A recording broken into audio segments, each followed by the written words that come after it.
मेरे पाकिस्तानियों, ईरान की तरफ से जो तलाबीब उधर हमले किए गए हैं अपना इसराइल की तरफ, तो आप देख सकते हैं कि उधर की सूरत हाल बड़ी ख़राब है। 200 से ज़ायद बैलिस्टिक मिसाइल उधर गिराए गए। जो आयरन डोम है वो भी काम नहीं कर रहा था, उसकी वजह से उनका बहुत ज़्यादा नुकसान हुआ। एक वीडियो में आप देख भी सकते हैं कि नेतन्याहू जो है ना वो गाड़ियों में भाग रहा है। यानी इस कदर मिसाइलों की बारिश की गई है, बैलिस्टिक मिसाइलों की, कि खौफो हरास उधर जो है ना बुरी तरह फैल चुका है। और पीछे से जो भी कुव्वतें उनके लिए बैठी हुई हैं, उनको जैसे जैसे डायरेक्शन दे रही हैं वैसे वो कर रहे हैं। अभी जो अपना नेतन्याहू ने अपनी जो एयरफोर्स है उनको जनाब फुल उनको चार्ज दिया कि आप जनाब तैयारी करें और आपने जनाब ईरान के ऊपर हमला करना है जहाज़ों के साथ। और जो आयरन डोम था इसराइल का वो भी बेसिकली तबाह कर दिया। कई जगह पर बैलिस्टिक मिसाइल को वो रोकने में नाकाम रहे।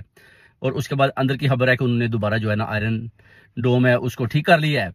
और उस वजह से जो वो कई जगह पर वो काम नहीं कर रहा था, उनका बहुत ज़्यादा नुकसान हुआ। उनकी तरफ से ये भी है कि हमने ईरान के मजीद 2 जनरल और 2 जो है साइंसदान, उसके अलावा जो है 10 बच्चे और उसके अलावा 65 जो है ना शहरी हलाक किए हैं।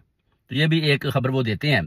मगर ईरान की तरफ से भी ये दावा किया जाता है कि हमने इनके काफ़ी जो फोर्सेज के लोग हैं उनको हलाक कर दिया है और अभी इनके पास भागने के अलावा कोई चारा नहीं है और हम ये जंग जीतेंगे। और इसराइल को वो उनके जो सदर हैं, सीनियर लीडरशिप, सुप्रीम लीडरशिप, उनका ये बयान है कि हम इनको किसी सूरत नहीं छोड़ेंगे। तो ये सूरत हाल जारी है मेरे पाकिस्तानियों। अभी जो अब देखना यह है कि पाकिस्तान किधर खड़ा है। हमारे field marshal general Syed Asim Munir वो किधर खड़े हैं, हुकूमत किधर खड़ी है। हुकूमत मजम्मत तो कर रही है मगर मजम्मती जो बयानात हैं उससे किसी मुल्क की मदद नहीं हो सकती। इससे पहले भी आप देख लें, लिबिया, इराक, सारे मुल्कों का जो इन्होंने हाल किया है वो आपके सामने है। उस उधर तो ये कह रहे हैं कि जनाब इधर जो एटमी ताकत बनने की कोशिश कर रहे हैं, इनके पास जोरी तनसीबात हैं जो हमने उनको ख़त्म किया है। मगर उन मुल्कों में तो कोई जोरी तनसीबात नहीं थी, उधर तो कोई एटमी प्रोग्राम जारी नहीं थे, फिर भी उनका जो इन्होंने हाल किया वो आपके सामने है। कर्नल कजाफी को देख लें। तो ये जब भी किसी मुल्क की तरफ बढ़ते हैं ना, फिर उसको ये छोड़ते नहीं है, मिलकर उसका ये सारे मिलकर मुकाबला करते हैं और उसको ख़त्म करते हैं।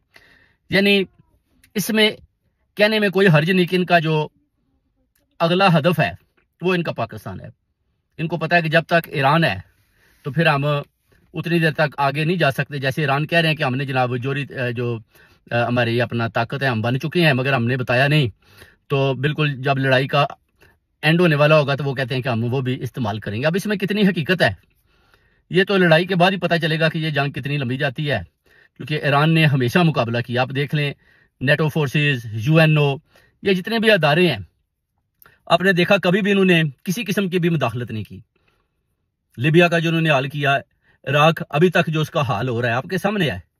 किसी यूएनओ या नेटो फोर्सेस ने आज तक आप बता दें कि किसी किस्म की मदद की हो। इधर भी कुछ भी नहीं। इधर भी आप देखेंगे कि सारी कुव्वतें मिलकर ईरान के खिलाफ लड़ेंगी। उसके बाद इनका आखिरी हदफ है वो कहते हैं कि पाकिस्तान होगा। मगर ये भी कहने में आया है कि जो अपना पाकिस्तान के जो अपना हुकूमत है उनको पहले ही पता था कि जनाब इन्होंने ईरान के ऊपर हमला करना है। शहबाज शरीफ को भी पता था, नवाज शरीफ इसलिए लंदन आ गया था, उसको पता था कि उधर हमला होना है। जब नवाज शरीफ के आगे सवाल किया जाता है कि जनाब इसराइल ने ईरान पर हमला कर दिया, तो वो कहता है जी ये इसकी बहुत बड़ी गलती थी। बड़ा खामोशी के साथ जवाब देकर गाड़ी में बैठ के पतली गली से निकल गया। बेसिकली इनको पता था, नवाज शरीफ को, उसको पता है कि अगर उधर हमला होगा तो ये लड़ाई फिर बढ़ती बढ़ती बहुत बड़ी जंग में तब्दील हो जाएगी।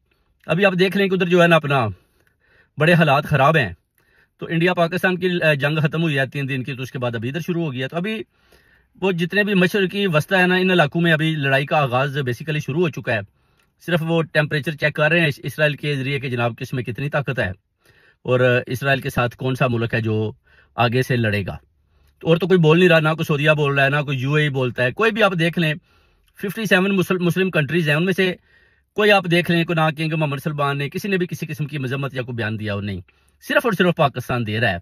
और पाकिस्तान किसके बलबूते पर बोल रहा है, इसका जवाब भी अपना हुकूमत या field marshal general Syed Asim Munir दे सकते हैं कि कहानी है कि आप अपने मुसलमानों की हेल्प करना चाहते हैं या गजा वाली सूरत हाल बन जाएगी, सारे मिलकर उनको भी तबाह कर देंगे, या फिर उनके पास वाकई अगर वो एटमी ताकत है तो फिर जो यूज़ करेंगे अपना जोरी जो अपना उनके पास ताकतें हैं, जोरी जो उनके पास मिसाइल हैं, अगर वो इस्तेमाल करते हैं तो फिर आपको पता है कि फिर इसराइल तो क्या इधर तो कुछ भी नहीं बचेगा, सऊदीया भी ख़त्म हो जाएगा साथ ही।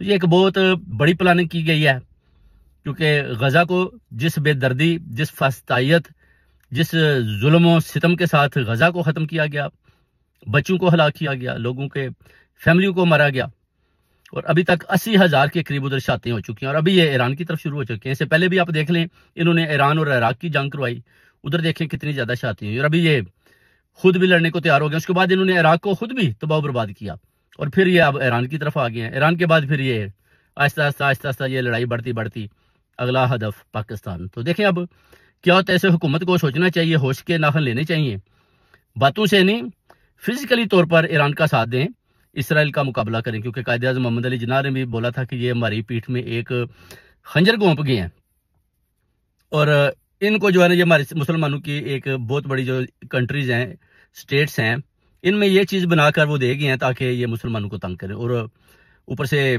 जो सदर अमेरिका का है वो भी कहता है कि हम जनाब साथ देंगे, पूरा जंग लड़नी पड़ी तो लड़ेंगे, देखते हैं कौन सा मुल्क है जो ईरान का साथ देता है। तो ये चीज़ें भी सामने आ रही हैं मेरे पाकिस्तानियों। अब लड़ाई का आगाज़ तो शुरू हो चुका है, तो आपने देख लिया होगा कि इसराइल में जो तबाहियाँ इन बैलिस्टिक मिसाइलों ने की हैं, मेरा ख्याल है कि ये कभी भूल नहीं पाएंगे कि हमारे साथ ईरान ने क्या किया। ईरान ने जुर्रतमंदी के साथ मुकाबला करके बता दिया, क्योंकि इससे पहले आप देख लें, पाकिस्तान छोटी कंट्री है इंडिया के सामने, और इंडिया की टांगें कांप गई थी 3 दिन की लड़ाई में। और अभी नेतन्याहू भी भागने पर मजबूर हो गया, उसको भी पता चल गया कि ये खड़े हो गए हैं। ये जो टेम्परेचर चेक कर रहे थे कि शायद इसी तरह जैसे कि हमने इनके जनरल और सदर भी, उसको भी मार दिया, उसके बाद ये जो साइंसदान थे इनको भी मार दिया। ये कैसे, किस तरह इनको मुखबरी मिलती है, और कैसे वो बिल्कुल उसी जगह पर, उसी हदफ पर ये हमला करते हैं जिधर उनकी गैदरिंग होती है। जोरी असासों की जो जगह होती है, उन तनसीबात को भी ये ख़त्म करते हैं। डेफिनेटली मुखबर अंदर ही होते हैं जो इनको तला देते हैं, उसके बाद ये उधर अटैक करते हैं और इन चीज़ों को ख़त्म करते हैं। ये सोचते हैं कि कहीं ईरान जो है ना वो जोरी ताकत ना बन जाए। तो वो ऑलरेडी कहते हैं हम बन चुके हैं, इनके कहने से क्या होगा, हम जब लड़ेंगे फेंकेंगे तो वो कहते हैं इनको पता चल जाएगा। तो अभी सारे मुसलमान मुल्क भी, सऊदीया, यूएई, ये जितने भी अपना खाते पीते मुल्क है ना, जिनके पास पैसा है, ये बड़े डरे हुए हैं। इनको पता है कि ईरान तो लड़ रहा है, तो फिर ये ना हो कि हमें भी साथ ही इसी जंग की लपेट में हम भी सारे आ जाएं। तो बड़ा सोचो विचार कर रहे हैं। अब देखिए पाकिस्तानियों, पैगाम देते हैं पाकिस्तानी हुकूमत को कि आप साथ दें, खुलकर साथ दें ईरान का। मुसलमान मुसलमान का भाई होता है और काफिर काफिर का होता है, तो आप अपने मुसलमान भाई का साथ दें। अब देखते हैं कि चीफ ऑफ आर्मी स्टाफ जो field marshal general Syed Asim Munir जो अमेरिका में दौरा करते हैं, उधर कौन क्या स्पीच करते हैं, उसके बाद उधर से इनके क्या कॉन्ट्रैक्ट होते हैं, और फिर इनको उधर से कौन सी डायरेक्शन मिलती है, और ये उसके बाद क्या लाया अमल इख्तियार करते हैं जो पाकिस्तान की पॉलिसीज हैं उन पर।